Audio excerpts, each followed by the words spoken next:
Again, I did say that we have someone interesting in the studio here in the name of Abraham Ntonya, who is an actor and performing artist. How you doing?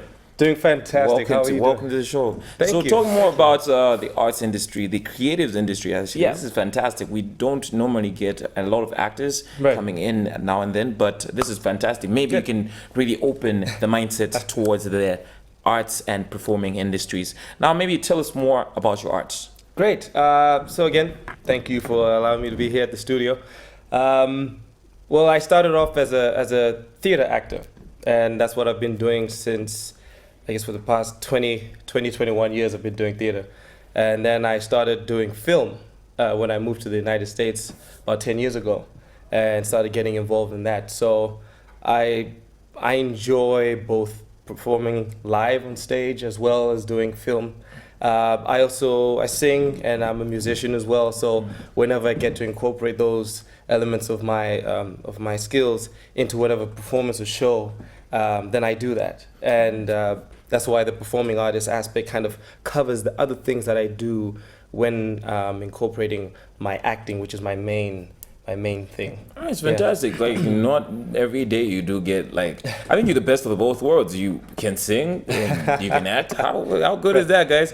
Well, so like what mostly, despite you being able to push yourself in there, maybe is there a side that you love the most between the singing and, of course you said the acting, but maybe you might be shifting towards the singing a bit, maybe? Oh man. Singing is definitely something I enjoy. Music, hey, if I wasn't an actor, I think I'll probably be in the music industry. But this, I'm still baffled there. Like, I see you as a singing type, but I would really like to see you sing. What type of music do you do? Oh man, so gosh, I enjoy. I usually say the kind of songs I'm comfortable singing. If everyone loves John Legend, that's the kind of music that I enjoy singing. That's the type even of though the John Legend style of music, that R&B, slow, love music, but the industry that I'm in requires you to be flexible and versatile, and do everything. So I kind of dabble in all, but I love. I think the biggest thing about performing is connecting with an audience. I get to do that both with my music and my acting in whatever medium that it is that I'm on. Sharing stories, telling other people's stories that are not my own, but I think are relevant, and then having people being moved by that and motivated and encouraged. That's probably the biggest payoff, aside from the check. Yeah. But that is aside from the check. Put that aside. Yeah. But that's usually what That's fantastic. Yeah.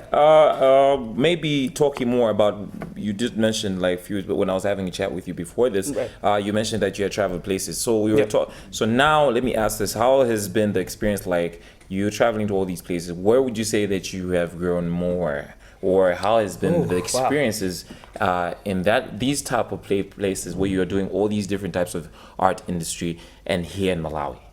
Wow, that's a fantastic question.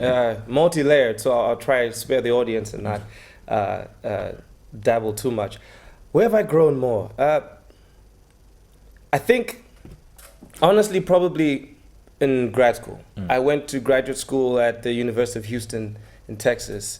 And that's where I got my master's degree in performing arts, or in theater, as a professional actors training program. And I tell you, when you talk about being stretched, anyone who's ever pursued a higher form of education, I'm sure can relate to this. But the long nights that you spend focusing on your craft, because that's what you're there to do, and they expect you to produce the highest caliber of work, that is probably where I grew the most. But I've been fortunate to live in England, in South Africa, and also the time that I spent here in Malawi. There's so many aspects of my personality and my career that are drawn from every single location, cultural experience that influences the work that I do. So I don't forget those other places that have taught me and have shown me what kind of work that I'm gravitating towards as I continue to mature as an actor, as a performing artist. But But yeah, everywhere. There's so many places, so many things, inspiration. Yeah. Recently, we've had a couple of movies here. I don't know if you've gotten a chance to really check them out. The recent one that was shot in Malawi was The Boy Who Harnessed the Wind. Yes. And that's a movie that was currently making the name. So far, if you have had the chance to really look at other movies as well, what could you comment about the industry in Malawi so far in terms of movies 2019? 2019. Well, granted, I'll say this so the audience don't think. I've been gone for 10 years. So I know when I left, and the time that I left and the time that we're here now in 2019, I love to imagine that a lot of progress has been made. And I know it has, because we've seen now we're having Chiwetel Ejiofor, who came in, produced, directed, and co-wrote the screenwriting script for The Boy Who Harnessed the Wind. And produced that here on site, which, you know, having such big names coming here to Malawi to do that is fantastic. It is fantastic.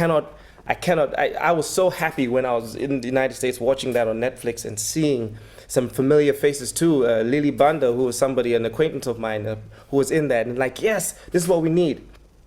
However, I left for a reason, and that was because the infrastructure at the time and what I had in mind when I was thinking about success as an actor, aside from everyone thinking that acting is this thing you do as a hobby, this side job. Oh, what's your real job? It's like, no, I'm an actor. And, you know, that infrastructure to support those ideas and those dreams, they were there, but not at the level at which I knew I could reach after having the blessing and the ability to be exposed to what it's like abroad. And so I was like, well, if I really want to maximize on this and show people that, yes, we can do this here in Malawi too, how about I go out, see what's out there, learn, practice, and get that really experience. Right. And then when my success story comes out, people can see, oh, that's one of us. A Malawian did that. Yeah, he left, he did it. What are we doing here that we can allow? So those who don't have the opportunity to actually go that far, what can we do here? And it's already happening. There's Charles Shemujoya, who created this film, The Last Fishing Boat, which was nominated for a big award as well. A big award, and that's here. That's a local, that's a Malawian, that's somebody who is taking advantage of what is available here. And you know, putting Malawian faces out there, using Chichewa in the film so people can hear what our language is like. And so it's not strange. You put subtitles. We watch foreign movies all the time. I mean, I personally do watch Japanese anime, and totally. The whole time. I don't even know what to talk about, but then I read the subtitles. So you read subtitles, you follow the action. Just like listening to music that's not your language, you still feel the groove. Exactly. You still feel it. We can do that. And if we're creating content that people are actually interested in watching and seeing, then why not? All right. Let's keep doing it. Abraham, before we jet off, maybe the last question I can ask you. Okay. Do you think that right now the government is doing enough to pump in the much needed support in the creative arts? Because creative arts, we're talking about paintings, we're talking about people who are doing acting like you guys. Right. I'm also in the creative arts because I also do modeling as well. So that's something that's in the creative arts as well. Do you think that maybe the government are doing enough? Short answer is no. Longer answer would be the effort is there. I've felt it, I've seen it. I know people who are involved in the structure that are doing their best to help the arts. But I still think there's a lot more to do. First of all, it's change the mind about the arts is not this thing that you just do on the side. Exactly. We can be professionals in it. I am on track of being a professional actor. And I've done films, I've done theater, I've done it. My record is there. I know it can be done. The support can be there too. And once it comes, you'll be amazed at how ready the world is to see what Malawi can do.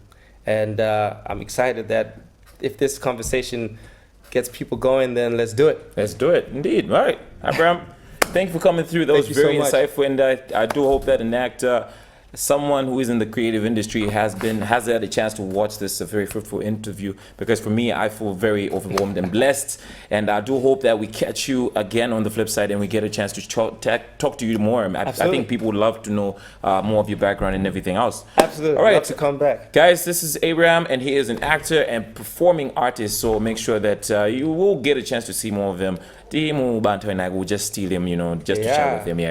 Tiripo, we're here. Let's go. Let's do it. All right. So once again, we'll take a short breathe and we'll be right back. You're watching Sunrise on Zodiac right now.